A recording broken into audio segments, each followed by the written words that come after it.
আসসালামু আলাইকুম। সবাই কেমন আছেন? আশা করি সবাই অনেক ভালো আছেন। আমিও আল্লাহর রহমতে অনেক ভালো আছি।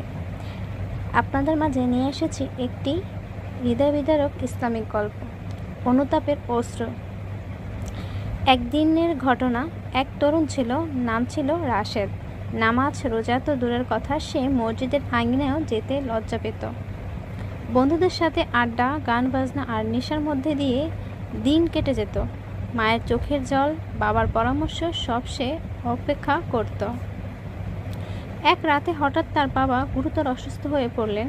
হাসপাতালে নেওয়ার সময় বাবার হাত শক্ত করে ধরে বললেন, বাবা, আল্লাহর হুকুম মেনে জীবন কাটাও, নামাজের গুরুত্ব বোঝো, হয়তো এ আমার শেষ কথা। কিছুক্ষণের মধ্যেই বাবা মৃত্যুর কোলে ঢলে পড়লেন। রাশেদ প্রথমবার মৃত্যুকে এত কাছ থেকে দেখল। তার বুক ভেঙে গেল। মনে হলো পৃথিবী যেন থমকে গেছে। বাবার কবরের পাশে দাঁড়িয়ে এসে কাঁদতে লাগলো। বারবার বলল, আল্লাহ, আমাকে ক্ষমা করুন, আমি অজ্ঞ ছিলাম। বাবা, আমাকে একবার বলুন কিভাবে ভুলগুলো শোধরাবো। সেদিন থেকে রাশেদ বদলে গেল। 5 ওয়াক্ত নামাজ, কোরআন তেলাওয়াত, মায়ের খেদমত, সব কিছুতে নিজেকে নিয়োজিত করলো। মানুষের সেবা করতে লাগলো। তার অশ্রু আর তওবা তাকে সত্যিকারের মুসলমান বানালো। তাহলে প্রিয় ভাই ও বোনেরা, এখান থেকে আমাদের শিক্ষা কি হতে পারে? আমরা এখান থেকে কি শিখতে পারি?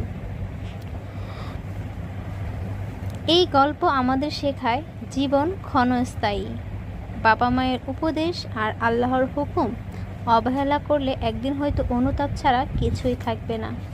তাই মৃত্যুর আগেই আল্লাহর দিকে ফিরে আসা জরুরি। মৃত্যুটা অনিবার্য।